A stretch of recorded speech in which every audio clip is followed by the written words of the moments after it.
इस कार्यक्रम के प्रायोजक हैं श्री महेंद्र कुमार जी गंगवाल की पुण्य स्मृति में श्रीमती कुसुम जी गंगवाल, श्रीमान राहुल जी गंगवाल, श्रीमती सुनीता जी गंगवाल, श्रीमान विनीत जी गंगवाल, श्रीमती रीना जी गंगवाल, कुमारी गाथा धार्मिक, कुमारी नयांशी, कुमारी रिवेधा, कुमारी आर्या, कुमारी ऐशना सहित समस्त गंगवाल परिवार एवं सम्यक ज्ञान प्रचार प्रसार ट्रस्ट, श्यामनगर, जयपुर, राजस्थान। हो मेरी ऐसी दशा जैसी तुम धारी है, हे जिनेन्द्र देव, हे पंच परमेशियों, जैसी आपकी दशा है वैसी ही मेरी भी दशा हो जाए, ये भावना है क्या? पहले भावना तो भावों की हमारी ऐसी दशा हो जाए, तो कहते हैं भावना भवनाशिनी। जब भावना होगी तो भाव भी बन जाएंगे, भाव भी बदल जाएगा, जीवन बदल जाएगा। और इन सब का जो क्रम और मार्ग शुरू होता है उसकी पहली सीढ़ी है सहजता। फर्स्ट स्टेप है, फर्स्ट स्टेप सहजता। पिछले 3 दिनों से चर्चा कर रहे हैं, आज चौथा दिन है। सहजता सहजता सहजता, क्या है सहजता? बहुत बातें यहाँ हुई थी और हमने जो कल कहा था उसे फिर दोहराऊं। हम तो सहजता का अभ्यास करते हैं। आपको क्या करना है? क्या करना है लाइफ में? मंथन भाई, क्या करना है लाइफ में? एक काम, सहज रहने का अभ्यास करना है बस। इस सहजता से शांति का जन्म होगा, इस सहजता से निर्विकल्प अनुभूति की धारा बहेगी। इस सहजता के चलते चलते ही जब परिणाम निर्विकल्प रूप होंगे तो गुणस्थान बढ़ेंगे, फिर गुणस्थान बढ़ेंगे तो गुणस्थानों के परिमाण में और सहजता बढ़ेगी, सहजता और बढ़ेगी तो फिर गुणस्थान और बढ़ेंगे, फिर और गुणस्थान बढ़ेंगे तो उनमें और अलग लेवल की सहजता होगी। गुणस्थान की कक्षा में चल रही होगी चर्चा। माने कैसा है स्वरूप और कितना सहज है ये सब। मुक्ति का मार्ग अत्यंत सहज है और क्या क्या है उस सहजता में? नहीं है कोई तनाव। 2 मिनट में 4 छंद हुए थे शायद अपने, उन 4 छंदों का बिना पढ़े हुए अर्थ कर रहा हूँ। किताबें आप लोगों के पास में है, होनी चाहिए, नहीं हो तो और ले लो यहाँ से। जिसमें कोई तनाव नहीं है, कोई विकल्प नहीं है, दोष और आक्रोश नहीं है, जीवन का उल्लास सहजता, निर्विकल्प आनंद सहजता, श्वास और उच्छ्वास सहजता, परमानंद ही है सहजता। परम आनंद है सहजता में। अरे रे पर को पर जब स्वीकार किया, स्वीकार बहुत बड़ी चीज होती है। स्वीकार, आप स्वीकार तो करो। एक पैर टूट गया, अब टूटे पैर को स्वीकार तो करो कि जो जैसा है क्या करें उसका। हर बात की स्वीकृति की बात है। दांत निकल गए, ऐसी घटनाएं घटती है। आंखें चली गई। हमारे टोडरमल जी वाले मंदिर में जहाँ हमारा दैनिक प्रवचन चलता है, हमारे शास्त्र सभा के 2 सदस्य परमानेंट आंखें चली गई, उनकी परमानेंट आंखें चली गई और डॉक्टर का कहना है कोई इलाज नहीं है, कोई ऑपरेशन नहीं है, कुछ नहीं हो सकता है, कोई बदल नहीं सकती, कुछ भी नहीं हो सकता, कोई उपाय नहीं है। एक की आंखें गई थी कोई 40 साल की उम्र के आसपास और एक के जो दूसरे थे उनकी आंखें गई 70 साल की उम्र के आसपास और खूब उपचार करा लिए, सब डॉक्टरों को दिखा लिया। क्या उपाय क्या है? बोलो उपाय क्या है? ये कह रहे हैं यहाँ स्वीकार करो बस उसे। स्वीकृति के अलावा और कोई उपाय नहीं है। उस बात को सहज स्वीकार करना, न उसमें करने धरने का भाव। अरे अपनी पर्यायों को, पर में तो कुछ करने धरने का भाव ही नहीं है, पर का तो कुछ लेना देना है ही नहीं, पर का तो निपटारा कर दिया। लेकिन अपनी पर्यायों की बात करें, हेमचंद जी वैसा अपनी पर्यायों की बात करें तो उसके भी सुनिश्चित क्रम को स्वीकार करना, कोई फेर फार का भाव नहीं, सरल सहज स्वीकार हो, हर्ष का भाव नहीं, आहर्ष का भाव नहीं, जीवन का आधार सहजता। ये एक इतना सुंदर पंक्ति है। मैं तो कहता हूँ इस पंक्ति को जैसे लिख करके रखते हैं ना, ऐसे स्वर्ण अक्षरों में जैसे गाथाएं लिखने की बात करते हैं अपन, बनाऊं पत्र कुंदन ना रत्नों ना अक्षरों लगी, ऐसी है ये लाइन। सहजता जीवन का आधार। जब जब जीवन में निराशा महसूस हो, जब जब जीवन में हताशा महसूस हो, जब जब जीवन में ऐसे क्षण आवे जिन क्षणों में आप ये महसूस करने लगे अब तो जीना बेकार है, अब तो जीने में कुछ सार नहीं है, अब किसके भरोसे जीऊं मैं? कोई भी तो नहीं है। बेटे, 2 जवान बेटे थे, सच्ची घटनाएं घटती है ऐसी। मैं कभी कभी ऐसा भी कहता हूँ, दिलीप भाई न्यूज़पेपर की घटनाओं की कटिंग काट करके जरा चिपकाओ, उनको एल्बम बनाओ उसका, और कभी कभी उसके पन्ने बदलो। दीनू भाई क्या मतलब पंडित जी क्या कह रहे हो आप? कह क्या रहे हो? आपको विषय के क्या कह रहे हो आप? न्यूज़पेपर की बात कह रहे हो आप? हाँ, न्यूज़पेपर की बात कह रहा हूँ। ऐसी ऐसी घटनाएं दिखाई देती है। क्या हो गया, वो नदी किनारे गए थे, सेल्फी ले रहे थे और डूब गए। ऐसी घटनाएं तो देख देख करके ऐसा वैराग्य भाव जागृत होता है, यार क्या है, कैसे इन्होंने मनुष्य जीवन खो दिया। वो खेलने के लिए गए थे, वो वहां मर गए, वो रोड क्रॉस कर रहा था, बच्चे की कई घटनाएं ऐसी। हमारे जयपुर के अंदर बर्थडे पार्टी मनाई उन्होंने, और सारे पार्टी मनाई, सब लोग आए, सब खाना खा करके चले गए, और अब लास्ट में वो खुद अपनी गाड़ी लेने के लिए रोड क्रॉस करके, सामने मैं गाड़ी ले आता हूँ, और रोड क्रॉस करके जा रहे थे और गाड़ी ने उड़ा दिया और ख़त्म हो गया। मना लो आप। ऐसी घटनाएं, ऐसी घटनाएं चित्त को आंदोलित करती है, विचलित करती हैं। सच्ची घटना है जयपुर की, कोई 8-10 साल पुरानी घटना होगी, और उसको कई बार प्रवचनों में कहा भी होगा मैंने, शायद पहले कभी। वहाँ तो जरूर कहता हूँ, हमारे सभा में तो कहता ही रहता हूँ। विजय भाई, शायद आपने कदाचित नहीं भी सुनी हो। 2 जवान बेटे थे, दिल्ली एक जॉब करता था, एक जयपुर में रहता था। एक की उम्र 22 साल, दूसरे की 24 साल। सच्ची घटना न्यूज़पेपर के अंदर छपी हुई। दिल्ली जो जॉब करता था, वो सैटरडे संडे छुट्टी होती थी, फ्राइडे नाइट को बैठता था, सैटरडे सुबह आ जाता था जयपुर दिल्ली बस में बैठता था, बड़ी चौपड़ पर बस से उतरता था। छोटा भाई मालवीय नगर रहता था, उसको लेने के लिए आता था सुबह 4 बजे, वो लेकर के चला जाता था। वो दिल्ली से आया, बड़ा भाई, छोटे भाई उसको बाइक पर बिठा करके ले जा रहा था, और रास्ते में टक्कर मारी, और दोनों जवान बेटे उसी समय मर गए। वहीं 2 ही बेटे थे, और दोनों जवान बेटे खत्म हो गए। अब क्या करो, क्या करें? घटनाएं तो दिख रही है, परिस्थितियां तो दिख रही है। अब ये कह रहे हैं जीवन का आधार क्या है। अब पिता की हालत क्या होती है, माँ की हालत क्या होती है, देख देख करके अपने को ऐसा लगता है कि अब वो, ऐसा लगता है यार मर जाओ। बात सुन करके माँ को अटैक आ गया, पिता को चक्कर आ रहे हैं, उठते ही चक्कर आ जाते हैं, होश में आता है, फिर खड़ा होता है, बात ध्यान आती है, फिर चक्कर खा करके गिर जाता है। क्या करो? अब क्या जिए? ऐसी स्थिति में लगता तो ऐसा ही जीने का कोई आधार ही नहीं है। क्या बचा है हमारी ज़िंदगी में? तो कुछ नहीं बचा पंडित जी, सब खत्म हो गया हमारी लाइफ में, तो लाइफ ही खत्म हो गई हमारी। अरे जीने का आधार सहजता, ये कह रहे हैं। आप बच्चों के आधार से नहीं जीते हो, आप सहजता के आधार से जियोगे तो जी पाओगे। किसके आधार से जीने की सोच रहे हो आप? अकेले ही रह गए पति पत्नी, अब ये भी छोड़ करके चले गए। अरे ये तो नक्की है ना कि 2 में से एक पहले छोड़ करके जाएगा। बच्चों से तो क्या उम्मीद की जा सकती है आज के ज़माने में? चले जाते हैं, पढ़ने के लिए चले जाते हैं, बाहर चले जाते हैं, फिर परदेसी होकर के रह जाते हैं। कुछ लेना देना नहीं उनका, तो कुछ हाल क्या है, बहुत ख़राब स्थिति है। ऐसी तक घटनाएं घट जाती हैं।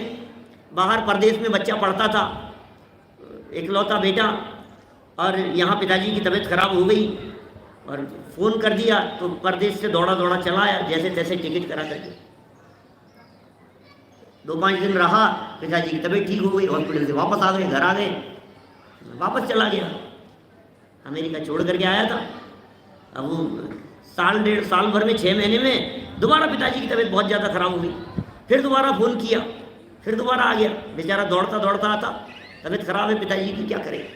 दौड़ता हुआ आया, संभाला, 2-4-5 दिन रहा, संभाला, तबीयत ठीक हो गई, फिर दोबारा चले गया। फिर तीसरी बार 2 महीने में फिर तबीयत खराब हुई, फ़ोन किया बेटे को, तो पता है क्या जवाब दिया? मैं बार आता हूँ, कुछ होता तो है ही नहीं। आप समझ रहे हैं मतलब क्या है? चाहता क्या था, तो किस लिए आता था? अंतिम समय है, अंतिम समय, चलो पिताजी से मिल लेंगे, अंतिम समय है, दौड़ करके आता था। अभी तो इनका अंतिम समय था ही नहीं, तो फिर जिंदा हो गए। ये तो जिंदगी तो ठीक है। ये तो भाई जगत का हाल बहुत ख़राब है। क्या अपेक्षा रखो आप, किन से अपेक्षा रखो? सबसे अपेक्षा रखना बेकार है। पति पत्नी तो आपस में अपेक्षा रखेगी नहीं, बिल्कुल नहीं। क्या कह रहे हैं? इतना स्पष्ट शब्द में, जीवन का आधार सहजता होना चाहिए। और ये सहजता कैसे आती है? वस्तु के सम्यक स्वरूप का विचार करने से ये सहजता जन्म लेती है। जगत के सहज परिणमन को देख करके सहज हो जाओ, जीवन का लक्ष्य सहजता बन जाए। सहज जीवन ही हो स्वीकार, ज्ञान दर्शन का व्यापार, परम पवित्र जीवन, सब सहजता। जगत का कोई भी परद्रव्य इष्ट अनिष्ट नहीं होता। कल की थी चर्चा बेलोकर जी। जगत का कोई भी पदार्थ इष्ट अनिष्ट नहीं होता, स्वकाल में परिणाम उदित होता है, अत्यंत विशिष्ट है।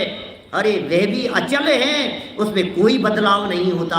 सभी सम्यक ज्ञानी जन को अरे स्वीकृत होता वह सहज। सारे ज्ञानी जीवों को लाइन लगा करके देखो आप, प्रथमानुयोग आपको भरा पड़ा मिलेगा ऐसी घटनाओं से, ऐसी परिस्थितियों से जिनमें सहजता की चर्चा मिलेगी। कैसे निर्विकल्प आनंद को भोगते हैं ज्ञानी धर्मात्मा जी। भरत बाहुबली का जीवन देख लो, चाहे कौरवों पांडवों का जीवन देख लो, जिसको उठा करके देखोगे आप, वहां आपको उनके जीवन में सहजता भूमिका के प्रमाण में, चौथे गुणस्थान वाले के चौथे गुणस्थान के परिमाण में, छठे सातवें गुणस्थान वालों को छठे सातवें गुणस्थान की भूमिका के प्रमाण में ऐसी स्वरूप मिलेगा। माथे पर सिगड़ी जल रही है और सहज शांत भाव, ऊपर सिगड़ी जल रही है और अंदर शांति का अनुभव कर रहे हैं, और यहां बाहर एसी चल रहा है और अंदर आग जल रही है। जगत का सभी परिणमन, अरे सारे जगत का परिणमन, क्या क्या करने का भाव आता है इस दुनिया में, इस नगर में। कौन करे 6 द्रव्यों की इन व्यवस्थाओं में, कौन फेरफार करे। पुद्गल के परमाणुओं को कौन चला रहा है, उनमें कौन फेरफार कर रहा है, कौन बदलाव कर रहा है। पूर्ण सुनिश्चित है, पूर्व सुनिश्चित है। जन्म हुआ, उंगलियां 5 की 6 हुई, किसी के 4 ही निकली।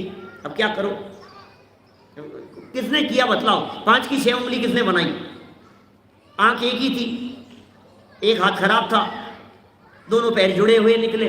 कैसी घटना है। हमारे विराट जी छापते हैं, उसने चेक की चेतना में छापते रहते पीछे ऐसे, देखो कर्म के उदय की विचित्रता, ऐसे चित्र छापते रहते हैं। देख देख करके वैराग्य भाव नहीं आता है, देख देख करके लगता नहीं यार कौन है इसको करने वाला, ये किसके द्वारा किया जा रहा है, ये परिणमन कौन कर रहा है, इसको करने वाला कौन है। व्यवस्थित नहीं दिखाई देता है। जो जगत के इस परिणमन को व्यवस्थित देखते हैं और पूर्व सुनिश्चित, बड़ा सुंदर शब्द है पूर्व सुनिश्चित। यदि आप ये कहें कि उंगलियां 5 होनी है कि 6 होनी है, आपकी नाक कैसी होनी है, आपके कान लंबे होने हैं कि छोटे होने हैं कि मुड़े हुए होने हैं, पूर्व सुनिश्चित नहीं है ये नामकरण के द्वारा। ये जो पूर्व सुनिश्चित कहा गया है, ये नाम कर्म के द्वारा सुनिश्चित है। अरे नाम कर्म के द्वारा सुनिश्चित तो फिर करणानुयोग कह देगा। द्रव्यानुयोग यदि बात करेगा, यदि केवल ज्ञान की दृष्टि से बात की जाए तो अनादि अनंत एक एक पर्याय पूर्व सुनिश्चित दिखाई देती है। एक एक पर्याय सुनिश्चित है। नहीं करना है कुछ भी हमें, क्या बात कर रहे हैं, कुछ नहीं करना है आपको, निठल्ले फालतू हो जाएंगे आप। हम नहीं करेंगे तो कौन करेगा। विपुल भाई गांधी जी, यदि हम नहीं करेंगे तो कौन करेगा। जिम्मेदारी तो निभानी ही पड़ेगी ना, काम तो करना ही पड़ेगा। हम नहीं चलाएंगे बिजनेस तो कौन चलाएगा, हम नहीं बनाएंगे रोटी तो कौन बनाएगा। हम यदि ये व्यवस्थाएं नहीं करेंगे तो कौन करेगा। ये माइक वाले बैठे हुए हैं, हम नहीं करेंगे तो आपका माइक कौन चालू करेगा बताओ। लगता नहीं है ऐसा उल्लास भाई। इस शिविर का संचालन नहीं करेंगे तो कैसे होगा, कोई तो होगा करने वाला। ये कैसे हो जाएगा यदि कोई नहीं करेगा तो। कि सुनो सुनो भाई, मरने से पहले आज तक कभी किसी के काम पूरे हुए नहीं हैं। आपको क्या क्या करना है, आखिरी बच्चा है इसकी शादी हो जाए बस, फिर फ्री है अपन तो। ये तो अपने को ही करना पड़ेगा ना, क्यों। हम नहीं करेंगे तो कौन करेगा। अपने बच्चों के लिए, उनकी पढ़ाई के लिए कितना माथे पर वजन लेकर के घूम रहा है भाई। बिल्कुल स्पष्ट याद रखना, माथे पे लिख लेना इस वाक्य को, मरने से पहले कभी किसी के काम पूरे होते नहीं हैं। और दूसरा वाक्य, मरने के बाद कोई काम अधूरे रहते नहीं है। मैं मर जाऊंगा अखिलेश जी तो शिविर चलेगा कि नहीं चलेगा। मैं मर जाऊंगा तो शादी होगी कि नहीं बच्चे की, सब हो जाएगी। अरे आजकल का तो जमाना ऐसा है कि मरने के बाद की बात कर रहे हो, तुम्हारे जीते जी पता नहीं कौन कहाँ कब क्या कर रहा है। मरने के बाद नहीं होगा, कौन कौन रुक जाएगा बतलाओ। जो लोग मर जाते होंगे उनकी दुकानें नहीं चलती होगी, उनकी फैक्ट्रियां नहीं चलती होगी कि नहीं नहीं साहब वो मर गए फिर तो उनकी फैक्ट्री बंद ही हो गई। अरे वो बंद होना ही उसका काम था। आप क्या सोच रहे हो? उन परमाणुओं की योग्यता उस रूप परिणमन करने की ही थी। ये जगत के परिणमन के संबंध में कह रहे हैं नहीं करना है कुछ भी हमें। क्यों नहीं करना नहीं है का मतलब करने धरने का विकल्प नहीं करना है। नहीं करना है का मतलब करने का वजन माथे पर नहीं रखना है। नहीं करने का मतलब आप करने में मरे मत जाओ, ये कहना चाहते हैं क्या? नहीं करना है का मतलब क्या है? नहीं करना है का मतलब प्रवचन में नहीं आए, उठे बैठे नहीं, चले नहीं, खाए पिए नहीं, नहाए धोए नहीं। नहीं करना है का मतलब क्या है? कुछ भी नहीं करना है साहब हमारे को। तो कई आजकल ये भी बड़ा एक रोग है। बच्चों को कुछ कहो ना, मुझे कुछ नहीं करना, सोने दो मेरे को, सोता पड़े रहे, उठे नहीं। घरों में तो आजकल 9-9 10-10 बजे तक, वही 10 बजे उठता है, वहीं ऐसा होता है, यहीं ऐसा होता है, ऐसा चलता है ना। तो नहीं करें कुछ भी, नहाए नहीं, काम नहीं करें, बिजनेस नहीं करें, कमाएं नहीं, पढ़े नहीं, कुछ भी नहीं करें। नहीं करना है कुछ भी, हमें लिख रहे हैं यहाँ पर, हमें तो कुछ भी नहीं करना। अरे करना नहीं है का अर्थ कर्तृत्व का वजन नहीं रखना है। नहीं करना है का अर्थ क्या है? वजन माथे पर नहीं होना चाहिए। नहीं करना है कुछ भी हमें क्योंकि वह पूर्ण व्यवस्थित है। कितनी सुंदर व्यवस्था है इस जगत की। जगत का सभी परिणमन कितना व्यवस्थित है। पुद्गल के परमाणुओं को चेतन की कहाँ अपेक्षा है। धर्म द्रव्य कैसे परिणमन कर रहा है, अधर्म द्रव्य कैसे परिणमन कर रहा है। आकाश और काल को कौन परिणमाता है। मक्का के खेत में वो मक्का कैसे कपड़े पहन करके जन्म लेती है। कौन पहनाता है मक्का को कपड़े? कौन पहना रहा है? अनार के दाने कौन सेट कर रहा है? बतलाओ में कितने व्यवस्थित है। आजकल का जमाना पैकिंग का जमाना है ना। पैकिंग बहुत अच्छी पैकिंग होनी चाहिए। सारा जमाना ही पैकिंग का है भाई साहब। पैकिंग का ही अट्रैक्शन है। माल कैसा भी हो लेकिन यदि पैकिंग अच्छी है तो बात ही क्या है। सारे दुनिया भर में पैकिंग दिखाई दे रही है, लेकिन ये प्रकृति की पैकिंग तो देखो। ये जो प्रकृति की पैकिंग है, मैं कहता हूं ये जो बॉडी जो है ना, ये शरीर, ये प्रकृति की पैकिंग है। इसमें चीर फाड़ करने के बाद में दोबारा वैसा पैक करके दिखा दो। ओपन हार्ट सर्जरी हुई, चीरा लग गया ना ये यहां से यहां तक। अब ये जो चीरा लग गया है, अब इसको दोबारा वैसा ही करके दिखाओ ना जैसी ओरिजिनल प्रकृति की पैकिंग थी। करो कोई अनार के दानों को निकालने के बाद में कोई दोबारा उसी तरह से सेट करके दिखाओ। उसकी पैकिंग जो है उसको खोल दो, एक एक दाना लाइन से है, एक एक दाने के लिए अलग अलग उसका घर बना हुआ है। एक एक लाइन के बाद में उसकी बराबर व्यवस्थित बीच बीच में उसकी वो है परत उसमें लगी हुई है।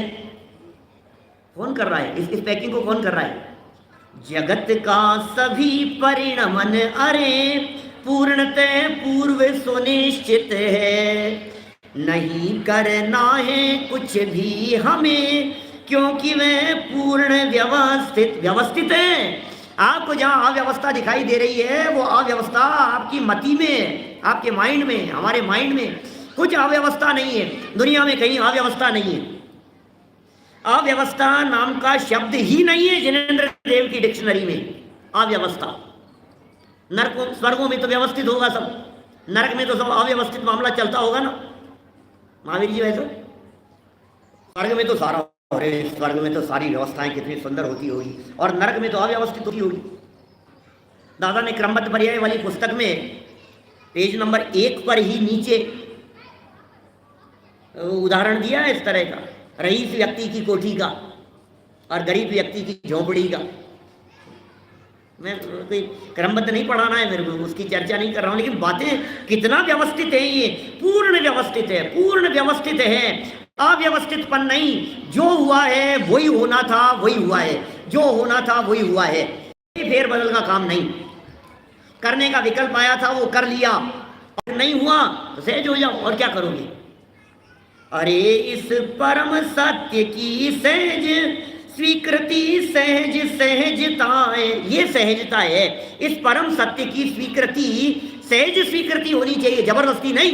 पंडित जी कह रहे हैं यार मान लो, अब ये समझा रहे हैं मान लो इन बातों को, नहीं नहीं नहीं। जब इन बातों की सहज स्वीकृति होती है जिनवाणी के अवलंबन से, वस्तु स्वरूप के आधार से, जब इन बातों की सहज स्वीकृति होती है उसका नाम सहजता है। उस सहज स्वीकृति का नाम सहजता है। इतने गजब उपमाएं दिए आगे तो, यही है दर्शन ज्ञान चरित्र ध्यान की सहज अवस्था है। लो, ये सहजता ही दर्शन है, ये सहजता ही ज्ञान है, ये सहजता ही चारित्र है, ये सहजता ही ध्यान है। सम्यक दर्शन किसका नाम? सहजता का नाम सम्यक दर्शन है। सहजता के शब्द जहां निकल रहे हैं, सहजता जिस ज्ञान में स्वीकृत है उस ज्ञान का नाम सम्यक ज्ञान है।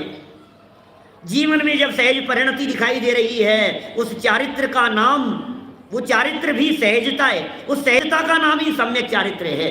ध्यान में सहजता होती है, अगले छंद में भी ध्यान से शुरू किया है, सेम आधी लाइन को रिपीट किया है। देखिए आगे वाले छंद में क्या कहा है, ध्यान की सहज अवस्था है ज्ञान की गौरव गरिमाए, अरे रे जीवन का आनंद आत्म की अद्भुत महिमा है। सहजता सहज धर्म का मर्म, धर्म सरिता की तरल तरंग, संत साधर्मी का सत्संग, धर्म काया का उत्तम अंग। ये कोई बातें हैं ना, ये कैसे उपमाएं दिए दादा ने, कौन सी घड़ी में ये रचना हुई है। ध्यान की सहज अवस्था है, क्या है बोलो? ध्यान की सहज अवस्था, सहजता, ये ध्यान की सहज अवस्था का नाम है। असहजता में ध्यान नहीं होता, दिमाग में टेंशन चल रही है, उठापटक चल रही है, बिजनेस की उठापटक चल रही है, और मैं ध्यान करने के लिए बैठ गया तो क्या ध्यान करेगा? जब तक सहजता नहीं होगी तब तक ध्यान नहीं होगा भैया। हाँ होगा तो सही, दुकान की उठापटक होने पर, बिजनेस में नुकसान हो जाने पर, 2-5 लाख करोड़ इधर उधर हो जाने पर यदि आप सामयिक के लिए बैठ गए, ध्यान के लिए बैठ गए, तो ध्यान तो होगा, लेकिन आर्त ध्यान होगा, इष्ट वियोग अनिष्ट संयोग वाला ध्यान होगा।